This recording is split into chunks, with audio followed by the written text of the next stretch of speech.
Imagine que você está vivendo há 30 mil anos e a solidão não é tristeza, é o som de um predador se aproximando.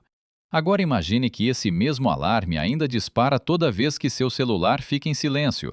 Seu cérebro nunca recebeu a atualização. Você já sentiu. Em uma sala cheia de gente, em uma rua movimentada, rolando por rostos às 2 da manhã. Aquele sinal oco por baixo de tudo. A maioria das pessoas nunca o questiona, presumem que há algo de errado com elas. Mas escuta uma coisa: não há nada de errado com você.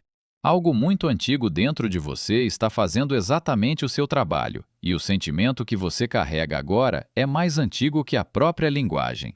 Vamos desacelerar por um instante, porque solidão é uma dessas palavras que usamos sem nunca definir. Não é tristeza, a tristeza tem forma, a tristeza tem uma causa, um fim. E a solidão não é abandono, é como um quarto aconchegante com a porta fechada. A solidão é diferente. É uma dor que surge quando as pessoas ao seu redor não correspondem àquelas com quem você se sente verdadeiramente conectado. Você pode ter 1000 seguidores e sentir isso. Você pode dividir a cama com alguém e sentir isso. Você pode estar rodeado de família à mesa e ainda sentir isso rastejando sob a pele. Os cientistas acreditam que o seu cérebro trata essa sensação da mesma forma que trata a fome. É um sinal biológico, uma exigência, uma luz vermelha no painel. Quando você tem sede, seu corpo não está te punindo, está pedindo água. Quando você se sente sozinho, seu corpo não está quebrado, ele está pedindo conexão. Todas as pessoas vivas já sentiram esse sinal. Quase ninguém diz isso em voz alta. E esse silêncio faz parte da história que estamos prestes a contar. Mas os primeiros humanos solitários ainda nem eram totalmente humanos.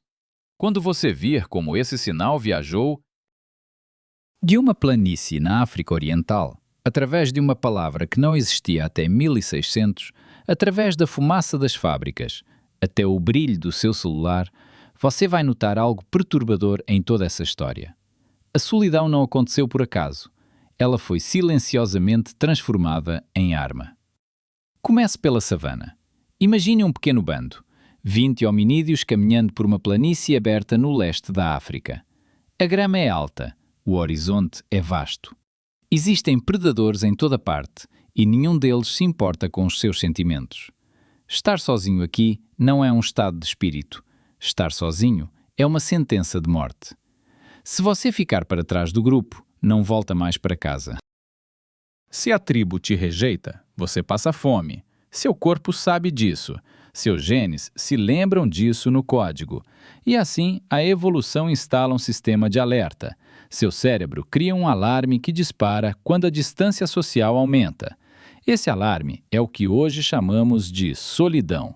Não é enfeite. Não é fraqueza, é um antigo mecanismo de sobrevivência em ação. É a mesma categoria de sinal que a dor de uma mão a queimar. Usa literalmente a mesma ligação nervosa.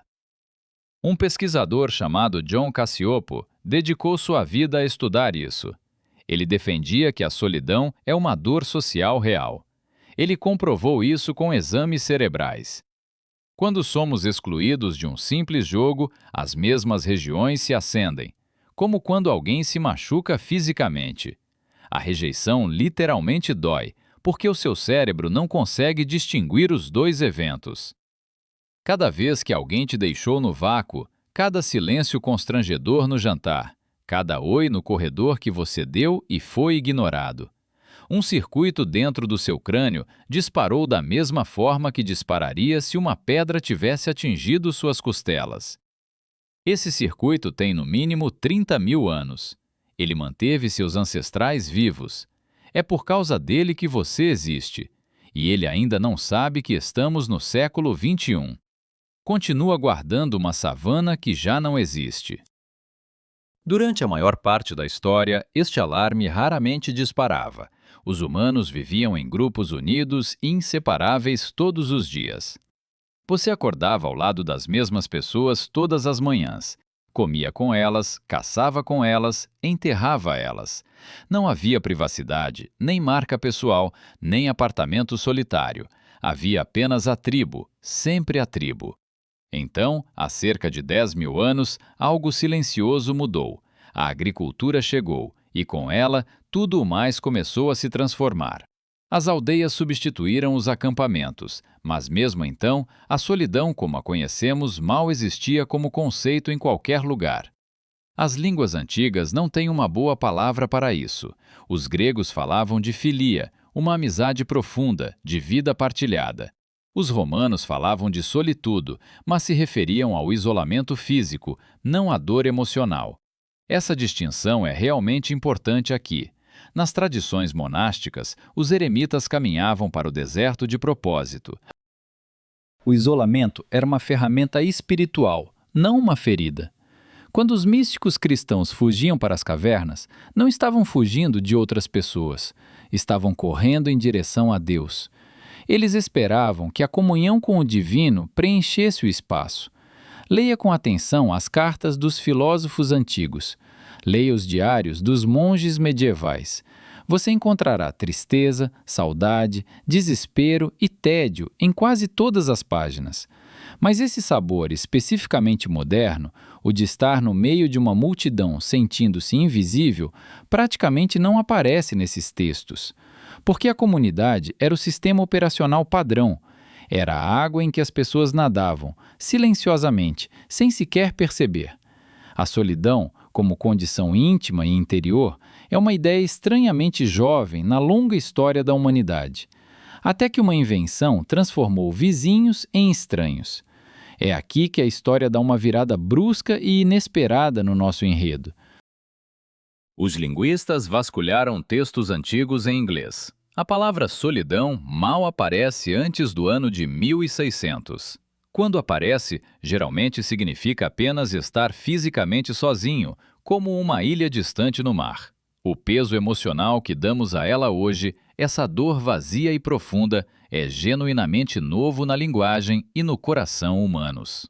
Algo precisava acontecer para que esse significado florescesse. E o que aconteceu foi a própria Revolução Industrial chegando. Imagine que você vive em um pequeno vilarejo inglês em 1750. Você conhece cada rosto ao longo da estrada. Seus avós estão enterrados ali na estrada. Seu trabalho acontece no mesmo quilômetro quadrado onde você nasceu. Agora avance 100 anos. Fábricas abriram nas cidades. Os jovens deixam a aldeia para trás. Eles se mudam para cidades enfumaçadas onde ninguém sabe seu nome. Alugam um quarto, trabalham num turno de fábrica. Eles voltam para casa e encontram estranhos. A tribo, pela primeira vez na história da humanidade, está dispersa de propósito. As famílias se desintegram, os vizinhos se tornam anônimos, e um novo sentimento invade esse espaço vazio dentro do coração humano. Os poetas românticos foram os primeiros a notar. Wordsworth vagava solitário como uma nuvem. Byron o envolvia em veludo suavemente. De repente, a solidão deixou de ser apenas um problema, tornou-se uma estética. A assinatura da alma moderna e sensível. Por baixo da poesia, algo estrutural estava acontecendo. Os humanos viveram em tribos por 100 mil anos. Toda essa forma de viver estava sendo desmantelada em uma única vida. O ensaio para o século XX. Porque o século XX não apenas deu continuidade à tendência, ele a acelerou drasticamente em todas as dimensões da vida. Primeiro os subúrbios, fileiras de casas idênticas, cada uma projetada para uma única e pequena unidade familiar em seu interior. Depois o carro, que transformou cada viagem numa cápsula de metal privada, isolada de todos os vizinhos ao redor. Depois a televisão, que substituiu o contador de histórias junto à lareira por uma caixa luminosa no canto das salas. Depois o lar unipessoal, tão recente que a sua bisavó teria achado impossível imaginá-lo com clareza. Em 1900, quase ninguém vivia sozinho. Hoje, os lares unipessoais são a categoria que mais cresce no planeta. Um cientista político chamou isso de jogando boliche sozinho. Os americanos costumavam pertencer a ligas, sindicatos, igrejas e clubes. Então, silenciosamente, eles pararam. Continuavam jogando boliche, mas iam sozinhos, sem ninguém sentado no banco. Multiplique isso em cada hobby e ritual. Você tem uma cultura cujo tecido social se desfaz, um fio invisível de cada vez. E o seu corpo paga o preço. Estudos mostram que a solidão crônica aumenta o risco de doenças cardíacas, demência, AVC e morte precoce. Uma estimativa famosa comparou isso a fumar 15 cigarros por dia. Não é uma metáfora, é uma medição real. Seu alarme ancestral, tocando sem parar, sem alívio, desgasta o corpo lentamente por dentro, todos os dias. Então a internet prometeu consertar isso para sempre. Você lembra da promessa.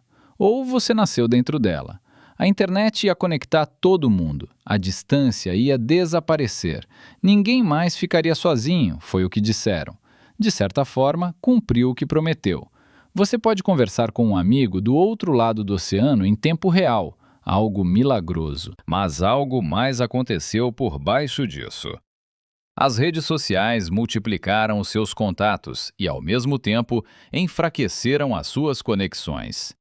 Ela substituiu o trabalho lento, mútuo e às vezes tedioso da amizade por um fluxo rápido de curtidas e olhares. Acontece que o seu cérebro não consegue enganar o caminho até a plenitude. Um ícone de coração não é uma mão no ombro, e assim, paradoxalmente, quanto mais conectados ficávamos, mais alto ressoava dentro de nós aquele antigo alarme ancestral. Especialmente entre os mais jovens. Pesquisas mostram que adolescentes e jovens adultos são as gerações mais solitárias já registradas. As próprias pessoas que cresceram fluentes nessas ferramentas relatam os cômodos internos mais vazios de qualquer geração. Algo mais também surgiu: vínculos parassociais. A estranha intimidade unilateral que você sente com um streamer ou um podcaster. Um rosto que aparece no seu quarto toda noite através da tela retangular brilhante que descansa na sua mão. Seu cérebro os trata como membros da tribo, mas eles não sabem seu nome. Eles não podem te abraçar quando você chora. Uma fome sutil cresce, invisível por fora, ensurdecedora por dentro, onde ninguém mais consegue ouvi-la. Os governos começaram a perceber. Em 2018, o Reino Unido nomeou um ministro para a própria solidão. O Japão veio a seguir. Autoridades de saúde pública começaram a classificá-la como uma epidemia, comparável à obesidade e ao tabagismo. O algoritmo no seu bolso nunca foi projetado para fazer você se sentir amado, foi projetado para te manter rolando a tela. E manter você rolando a tela e fazer você se sentir amado são, no fim das contas, objetivos quase totalmente opostos. Mas a verdadeira revelação não tem nada a ver com telefones. Afaste o olhar e observe toda essa história, e perceba uma coisa: da savana ao smartphone, a solidão nunca foi a inimiga. A solidão sempre foi a mensageira, desde o início. É um sinal. É o seu corpo dizendo que uma necessidade fundamental não está sendo atendida neste momento. Ficar com raiva da solidão é como ficar com raiva do marcador de combustível por indicar vazio dentro do carro. O problema não é o medidor. O problema é que construímos uma civilização que mantém o tanque quase vazio. Pense na sede. Quando sente sede, você não entra em pânico nem sente vergonha. Você bebe água e o sinal se aquieta. A solidão funciona da mesma forma. Mas nossa cultura esqueceu como respondê-la. Ela exige uma resposta específica. Não mais contatos, não mais conteúdo, não mais barulho. Conexão genuína. E a conexão genuína tem uma forma real. Estudos mostram que a qualidade dos laços supera a quantidade sempre. Uma pessoa que te conhece de verdade vale mais do que 1000 conhecidos. Pequenos rituais reajustam o alarme, um jantar semanal, uma caminhada diária com um amigo, uma chamada de voz, não uma mensagem. Seu corpo interpreta isso como prova de que a tribo ainda existe. O alarme diminui. O sinal finalmente se completa. E aqui está a reviravolta que a maioria não percebe. A vergonha em torno da solidão a piora, não a melhora, com o passar do tempo por dentro. Quando você sente isso e esconde, seu cérebro interpreta como mais uma prova da sua própria exclusão. Você fica solitário por estar solitário. Isso se acumula. Mas no momento em que você nomeia isso em voz alta, o ciclo se rompe. Todos os outros carregam o mesmo sinal em silêncio. Só não tinham permissão para dizê-lo em voz alta até agora. Uma mudança silenciosa transforma sua semana inteira. Então, o que você realmente faz? Não amanhã, não no próximo ano, esta semana. Primeiro, dê um nome ao sentimento em vez de lutar contra ele. Quando perceber a dor, descreva-a como um cientista faria. Esse é meu alarme de solidão. Está fazendo o trabalho dele. Não há nada de errado comigo. Só está fazendo o trabalho dele. Essa reformulação suaviza a camada de vergonha. Segundo, busque ter uma conversa genuína por dia, todos os dias desta semana. Não uma transação, não uma atualização de trabalho.